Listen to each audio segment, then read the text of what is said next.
Hi friends, ಎಲ್ರಿಗೂ ನಮಸ್ಕಾರ. ಬನ್ನಿ ಇವತ್ತು ಸೋಮವಾರದ ಸಂಚಿಕೆ ಏನಾಗಿದೆ ನೋಡ್ಕೊಂಬರೋಣ. ಧರ್ಮ ಮತ್ತು ಕುಸುಮ ಇಬ್ಬರು ಹಾಸ್ಪಿಟಲ್ಗೆ ಹೊರಟಿರ್ತಾರೆ. ಯಾಕೆ ಅಂದರೆ ರೆಗ್ಯುಲರ್ ಚೆಕಪ್ ಇದೆ, ಮಾಡಿಸ್ಕೊಂಬರ್ಬೇಕು ಅಂತ ಹೇಳಿ ಭಾಗ್ಯಳಿಗೆ ಹೇಳಿ ಅವರು ಹೊರಡ್ತಾರೆ. ಈ ಕಡೆ ಶ್ರೇಷ್ಠ ಮತ್ತು ತಾಂಡವ್ ಕೂಡ ಹಾಸ್ಪಿಟ್ಲಿಗೆ ಹೋಗಬೇಕು. ಅವನಿಗೆ ತುಂಬಾ ಹುಷಾರಿರಲ್ಲ, 2 ದಿನದಿಂದ ವಾಮಿಟ್ ಆಗಿದೆ, ಊಟ ತಿಂಡಿ ಏನೋ ಸರಿಯಾಗಿ ತಿಂದಿಲ್ಲ ಅಂತ ಹೇಳಿ ಅವನನ್ನು ಕರ್ಕೊಂಡು ಶ್ರೇಷ್ಠ ಅದೇ ಹಾಸ್ಪಿಟಲ್ಗೆ ಬರ್ತಾಳೆ. ಅಲ್ಲಿ ಆಗ ಅವ್ನು ನಡ್ಕೊಂಬರೋದಕ್ಕೂ ಶಕ್ತಿ ಇಲ್ಲ. ಅವಳು ಹೆಗ್ಲ ಮೇಲೆ ಕೈ ಇಟ್ಕೊಂಡು ಕಷ್ಟಪಟ್ಟು ಹೇಗೋ ನಡ್ಕೊಂಡು ಕರ್ಕೊಂಬರ್ತಾಳೆ ಶ್ರೇಷ್ಠ. ಅಲ್ಲಿ ಕರ್ಕೊಬಂದು ಡಾಕ್ಟ್ರ್ ಹತ್ರ ಸರಿ ಚೆಕಪ್ ಮಾಡಿ ಅಂತೇಳಿ ಕೂರಿಸಿರ್ತಾರೆ.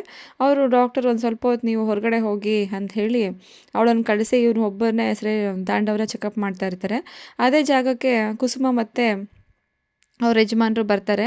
ಅವರು ಹೇಳ್ತಾರೆ, ನಾವು ತೋರಿಸ್ಬೇಕಾಗಿತ್ತು ಅಂದ ತಕ್ಷಣ, ಇಲ್ಲ ಕೂತ್ಕೊಳ್ಳಿ ಒಂದು ಸ್ವಲ್ಪ ಹೊತ್ತು, ಬೇರೆ ಪೇಷಂಟ್ ಇದ್ದಾರೆ ಅಂತ ಹೇಳಿ ಕೂತ್ಕೊತಾರೆ. ಸರಿ ಆಯಿತು ಅಂತೇಳಿ ಈ ಕಡೆ ಶ್ರೇಷ್ಠ ಅಲ್ಲಿ ಮುಂದೆ ಓಡಾಡ್ತಿರ್ತಾಳೆ. ಒಂಥರ ಗಾಬರಿ ಮಾಡ್ಕೊಂಡಿರ್ತಾಳೆ. ಅಯ್ಯೋ ತಾಂಡವ್ಗೆ ಏನಾಯ್ತಪ್ಪ, ಅವನಿಗೆ ಈ ಥರ ಆಗೋಗಿದೆಯಲ್ಲ ಅಂಥೇಳಿ ಓಡಾಡ್ತಿರ್ತಾಳೆ.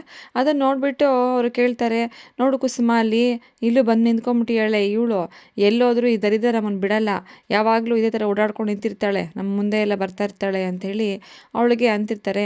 ಅಯ್ಯೋ ಬಿಟ್ಟಾಕಿ, ನಾವ್ಯಾಕೆ ತಲೆ ಕೆಡಿಸ್ಕೋಬೇಕು, ಅವಳ ವಿಷಯಕ್ಕೆ ಏನಕ್ಕಾರೋ ಬರಲಿ, ಏನೋ ಮಾಡ್ಕೊಳ್ಳಿ ಅಂತ ಅನ್ಕೋಬೇಕಾದ್ರೆ ಮತ್ತೆ ಅವಳಿಗೆ ಅನಿಸುತ್ತೆ, ಓ ಇವಳು ಬಂದಿದ್ದಾಳೆ ಅಂತ ತಾಂಡವ್ ಕೂಡ ಬಂದಿರಬೇಕಲ್ವಾ, ಮೇ ಬಿ ಅವಳಿಗೆ ಏನೋ ಆಗಿರಬೇಕು, ಹುಷಾರು ತಪ್ಪಿರಬೇಕು ಅವನು, ಅದಕ್ಕೆ ಹಾಸ್ಪಿಟಲ್ಗೆ ಬಂದಿದ್ದಾನೆ ಅಂಥೇಳಿ ಹೇಳಬೇಕಾದ್ರೆ ಈ ಕಡೆ ತಾಂಡವ್ಗೆ ಹೇಳ್ತಾರೆ ಡಾಕ್ಟರು, ಅಲ್ಲ ನಿಮಗೆ ಗೊತ್ತಾಗ್ತಾ ಇಲ್ವಾ, ಊಟ ತಿಂಡಿಯೆಲ್ಲ ನೀವು ಸರಿಯಾಗಿ ಮಾಡ್ತಾ ಇಲ್ಲ ಅನಿಸುತ್ತೆ, ಆರೋಗ್ಯದ ಕಡೆ ನೀವು ಗಮನ ಕೊಡಬೇಕಾಗಿತ್ತು, ಇಷ್ಟು ಜಾಸ್ತಿ ಆದಮೇಲೆ ಬಂದಿದ್ದೀರಾ ನೀವು ಹಾಸ್ಪಿಟಲ್ಗೆ ಅಂಥೇಳಿ ಡಾಕ್ಟರ್ ಬೈತಾ ಇರ್ತಾರೆ.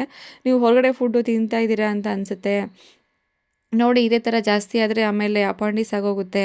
ಈಗ ನಾನು ಸದ್ಯಕ್ಕೆ ಮಾತ್ರೆಗಳನ್ನೆಲ್ಲ ಬರ್ಕೊಟ್ಟಿರ್ತೀನಿ, ನೀವು ಇದನ್ನು ತೊಗೊಳ್ಳಿ, ಆಮೇಲೆ ಕಡಿಮೆ ಆದಮೇಲೆ ಬಂದು ಒಂದ್ಸಲ ತೋರಿಸಿ, ಇವಾಗ ಒಂದು ಡ್ರಿಪ್ಸ್ ತೊಗೊಂಬಿಡಿ, ತುಂಬ ಸುಸ್ತಾಗಿದೆ ನೋಡೋಕ್ಕೆ ನೀವು ಅಂತ ಹೇಳಿ ಅವನಿಗೆ ಡ್ರಿಪ್ಸ್ ಹಾಕಿರ್ತಾರೆ.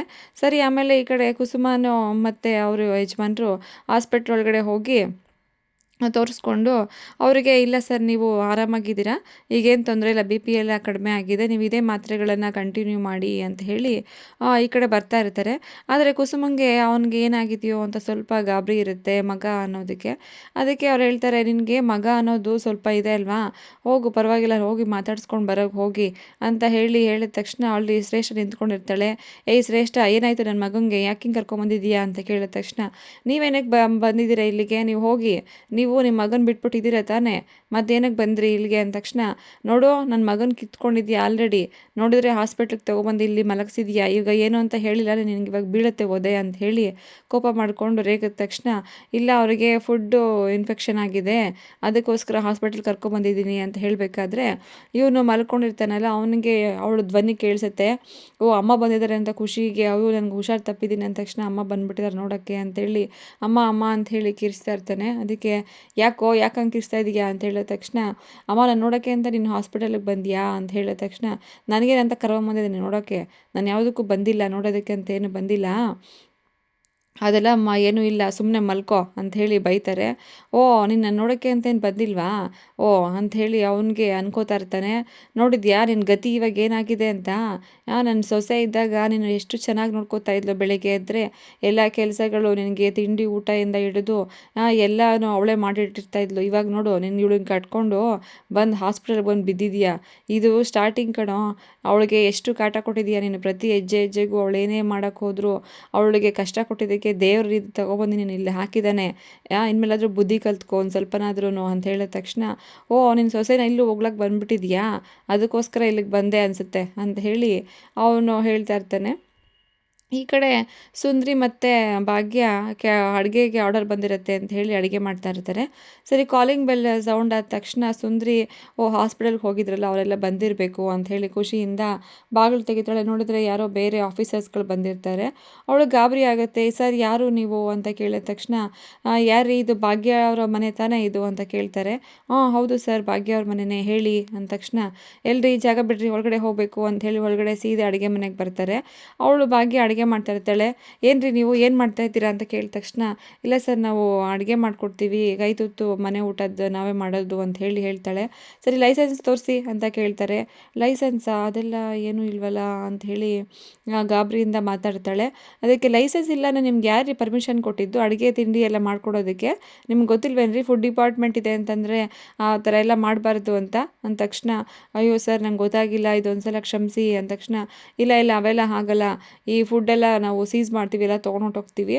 ನೀವು ಮತ್ತೆ ಇದನ್ನೆಲ್ಲ ಏನಾದರೂ ಅಡುಗೆ ತಿಂಡಿ ಎಲ್ಲ ಮಾಡಿಕೊಡ್ಬೇಕು ಅಂತಂದರೆ ನೀವು ಬಂದು ಲೈಸೆನ್ಸ್ ತೊಗೋಬೇಕು, ಇಲ್ಲ ಅಂದರೆ ನಾವು ಬೇರೆ ಕ್ರಮ ತಗೋಬೇಕಾಗತ್ತೆ ಅಂತ ಹೇಳಿ ಅವ್ರ ಮೇಲೆ ರೇಗ್ತಾರೆ. ಅಷ್ಟೊತ್ತಿಗೆ ಇವಳಿಗೆ ಭಯ ಆಗುತ್ತೆ. ಇಲ್ಲ ಸರ್, ಇದಕ್ಕೆ ತುಂಬಾ ದುಡ್ಡೆಲ್ಲ ಖರ್ಚು ಮಾಡಿ ಮಾಡಿಬಿಟ್ಟಿದೆ ಇದೊಂದು ಸಲ ನಾನು ಬಿಟ್ಬಿಡಿ, ಊಟ ಎಲ್ಲ ತೊಗೊಂಡು ಹೋಗ್ಬೇಡಿ ಸರ್ ದಯವಿಟ್ಟು ಅಂತ ಹೇಳಿ ಅವ್ರು ಎಷ್ಟೇ ಕೇಳಿದ್ರು ಅವರು ಅದಕ್ಕೆಲ್ಲ ಒಪ್ಕೊಳ್ಳಲ್ಲ. ನೋಡಮ್ಮ, ಆ ಥರ ಎಲ್ಲ ನಾನು ರೂಲ್ಸ್ನ ಬ್ರೇಕ್ ಮಾಡೋಕ್ಕಾಗಲ್ಲ. ಲೈಸೆನ್ಸ್ ಇಲ್ಲ ಅಂತಮೇಲೆ ಯಾವುದೇ ರೀತಿ ಫುಡ್ಡನ್ನು ನೀವು ಮಾಡಿಕೊಡೋ ಹಾಗಿಲ್ಲ. ಫುಡ್ಡು ಲೈಸೆನ್ಸ್ ತೊಗೋಬೇಕು, ಅದಕ್ಕೆ ಚೆಕಪ್ ಮಾಡಬೇಕು, ಆ ಫುಡ್ಡು ಒಳ್ಳೆ ರೀತಿ ಇದೆಯಾ ಅಂತ ನಿಮಗೆ ಪ್ರೂವ್ ಆಗಬೇಕು. ನೀವು ಆಮೇಲೆ ಅಷ್ಟೇ ನೀವು ಫುಡ್ನ ಬೇರೆಯವ್ರಿಗೆ ಕೊಡೋಕ್ಕಾಗೋದು ಅಂತ ಹೇಳ್ತಾರೆ. ಅದಕ್ಕೆ ಅವ್ರು ತೊಗೊಂಡೋಗ್ಬೇಕಾದ್ರೆ ಅವಳು ಬೇಜಾರು ಮಾಡಿಕೊಂಡು ಕೇಳಿದ್ರು ಅವರು ಕೊಡೋಕ್ಕೆ ಹೋಗಲ್ಲ. ಸರಿ ಅವರೆಲ್ಲ ಹೊರಟೋದ ತಕ್ಷಣ ಇವಳು ಗಾಬರಿಯಿಂದ ಕೆಳಗಡೆ ಕೂತ್ಕೊಂಡ್ಬಿಡ್ತಾಳೆ. ಅಯ್ಯೋ ಎಂಥ ಕೆಲಸ ಆಗೋಯ್ತು ಈ ಥರ, ಮತ್ತು ನಾನು ಅಡುಗೆ ತಿಂಡಿ ಎಲ್ಲ ಮತ್ತು ಹೇಗಪ್ಪ ಮಾಡೋದು, ಮನೆ ಸಂಸಾರ ನಾನು ಹೇಗೆ ನಿಭಾಯಿಸ್ಲಿ, ಇದೊಂದೇ ಕೆಲಸ ನನಗೆ ಇದ್ದದ್ದು ಅಂಥೇಳಿ ಬೇಜಾರು ಮಾಡಿಕೊಂಡು ಕೆಳಗಡೆ ಕೂತ್ಕೊಂಡ್ಬಿಟ್ಟಿರ್ತಾಳೆ. ಅಲ್ಲಿಗೆ ಬರ್ತಾಳೆ ಸುಂದ್ರಿ. ಅಯ್ಯೋ ಭಾಗ್ಯ, ತಲೆ ಕೆಡಿಸ್ಕೋಬೇಡ, ಇದೆಲ್ಲ ಸವಾಲುಗಳು ನಿನಗೇನು ಹೊಸದೇನಲ್ಲ, ಎಷ್ಟೇ ತೊಂದರೆಗಳು ಈ ಥರದ್ದು ಎಷ್ಟು ಬಂದಿದೆ ಅದು ಮುಂದೆಲ್ಲ ನಿಭಾಯಿಸ್ಕೊಂಡು ಹೋಗಿದ್ಯಾ, ಇದಕ್ಕೂ ದೇವ್ರು ಏನಾದರೂ ಒಂದು ದಾರಿ ತೋರಿಸ್ತಾನೆ ಬಿಡು. ಕಷ್ಟ ಕೊಡೋ ದೇವ್ರಿಗೆ ಅದಕ್ಕೆ ಪರಿಹಾರನೂ ಅವನೇ ಕೊಟ್ಟೇ ಕೊಡ್ತಾನೆ, ತಲೆ ಕೆಡಿಸ್ಕೋಬೇಡ.